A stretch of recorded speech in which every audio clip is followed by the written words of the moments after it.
Ideology equals mind virus. So there's many different ideological positions that people hold. They hold these positions politically, morally, spiritually, religiously, and they could be scientifically. They could be things that are taken for granted that don't seem to be an ideological position, but they may take it as a given.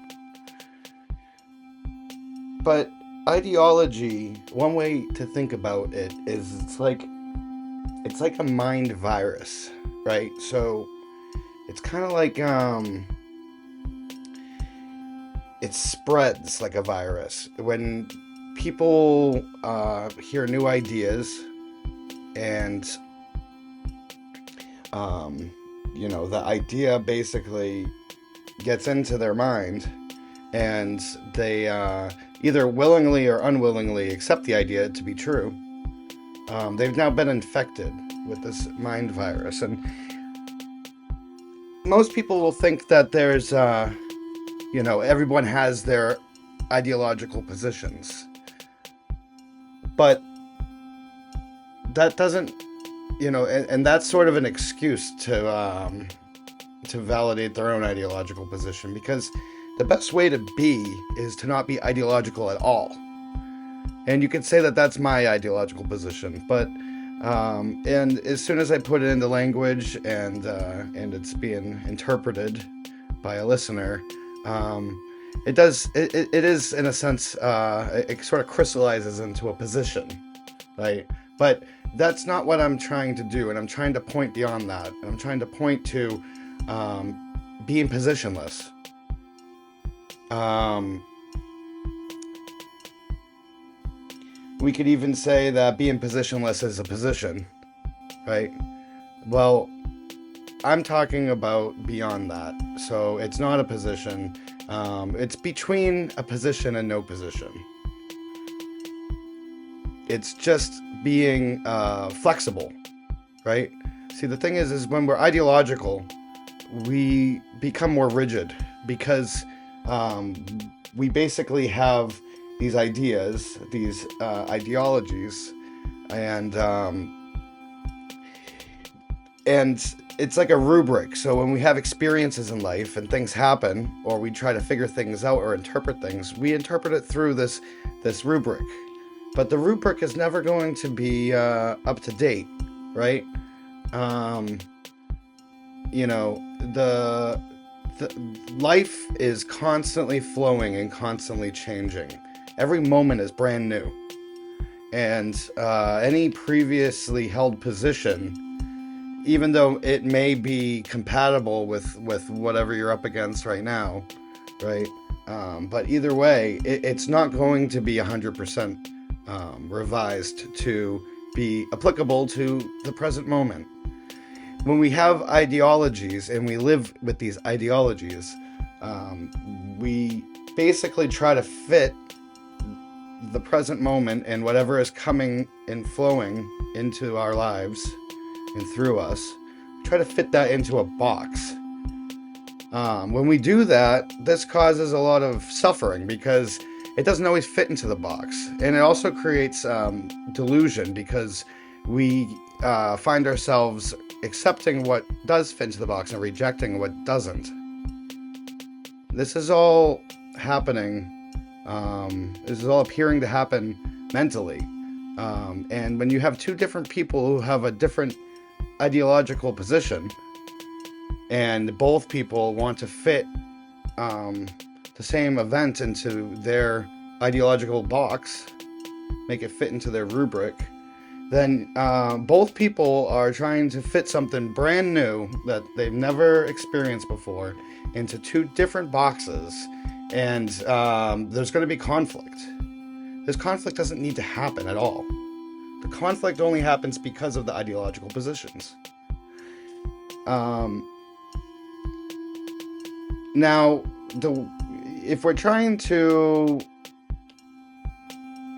trying to learn how to not hold a position. The issue with that is that what we learn will replace what we previously held as an ideological position. So going about trying to learn more and more and replace something with something better, you're only going to replace it with another ideology.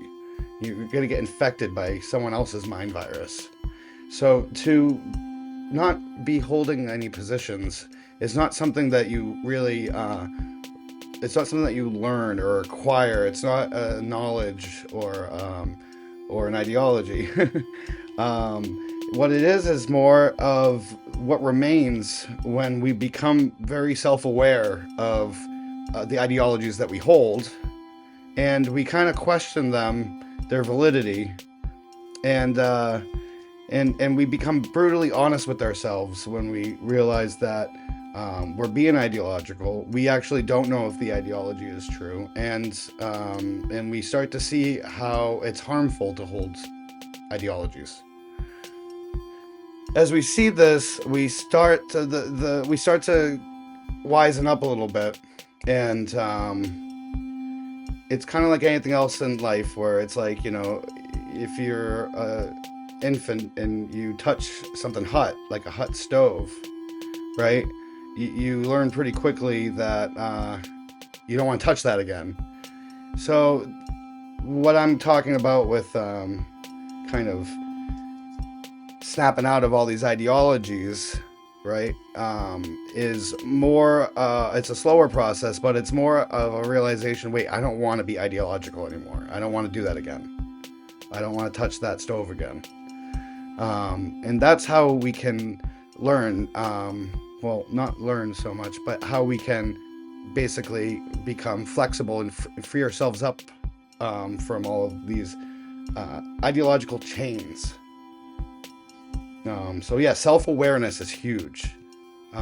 Just observing your thoughts, observing, the emotions that these thoughts seem to come from, and how we sort of try to reframe things in sneaky little ways to get try to make the reality bend to our will in a way that we can sort of manipulate it, and we can sort of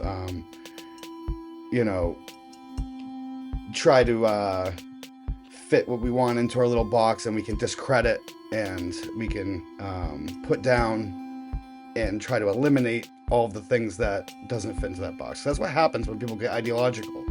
It gets dangerous. People want to eliminate the things that are incompatible with their ideology. And when all ideologies are limited and they're not really helpful when we're up against the newness of the present moment all the time, then what can happen is people can start to try to eliminate the opposite, and that's just creates violence, and it creates hatred, and it creates evil, and all of those things. So when people see evil out in the world, really what it is just a filter through their ideology. The ideology is almost like an Instagram filter. You got that certain filter on, and then certain things look evil, or certain things look true or false, or all those things. Picking up new ideologies is like changing that filter. But when you realize that all the filters are phony and making it more difficult to actually be present and to be one with reality, then you just stop deciding to use filters at all. So yeah, if you like this video, then please hit the like button. If you want to see more content like this, then please subscribe. If you know anybody who might like this, then please share it. If you have anything you want to say, then please comment down below. And if you want to get notifications whenever I drop new content, then hit that little bell button. And I hope you have a great rest of your day.